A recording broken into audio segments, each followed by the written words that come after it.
প্রিয় রুদ্র, প্রযত্নে আকাশ। তুমি আকাশের ঠিকানায় চিঠি লিখতে বলেছিলে। তুমি কি এখন আকাশ জুড়ে থাকো? তুমি আকাশে উড়ে বেড়াও তুলোর মতো, পাখির মতো? তুমি এই জগৎ সংসার ছেড়ে আকাশে চলে গেছো? তুমি আসলে বেঁচেই গেছো রুদ্র।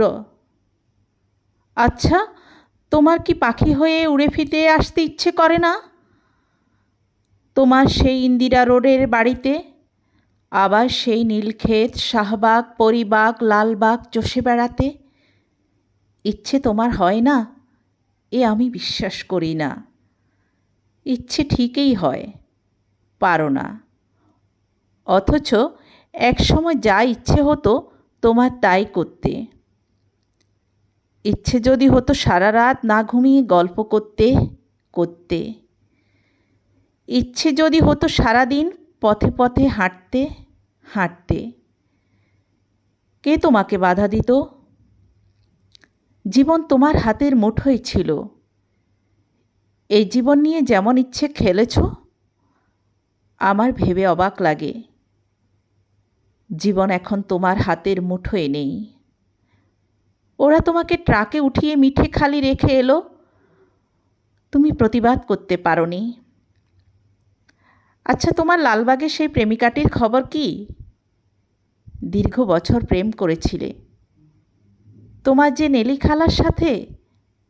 তার উদ্দেশ্যে তোমার দিস্তা দিস্তা প্রেমের কবিতা দেখে আমি কি ভীষণ কেঁদেছিলাম একদিন।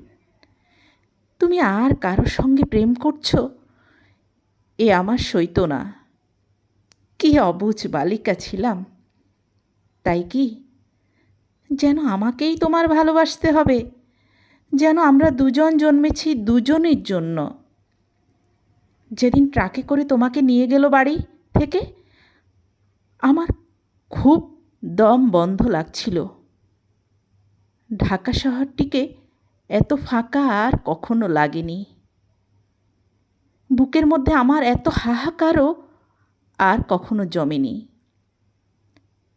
আমি ঢাকা ছেড়ে সেদিন চলে গিয়েছিলাম ময়মনসিংহে। আমার ঘরে তোমার বাক্স ভর্তি চিঠিগুলো হাতে নিয়ে জন্মের কান্না কেঁদেছিলাম। আমাদের বিচ্ছেদ ছিল 4 বছরের। এত বছর পরও তুমি কি গভীর করে বুকের মধ্যে রয়ে গিয়েছিলে? সেদিন আমি টের পেয়েছি। আমার বড় হাসি পায় দেখে এখন তোমার শয়ে শয়ে বন্ধু বেরোচ্ছে। তারা তখন কোথায় ছিল, যখন পয়সার অভাবে তুমি একটি সিঙ্গারা খেয়ে দুপুর কাটিয়েছ? আমি না হয় তোমার বন্ধু নই, তোমাকে ছেড়ে চলে যেতে চেয়েছিলাম,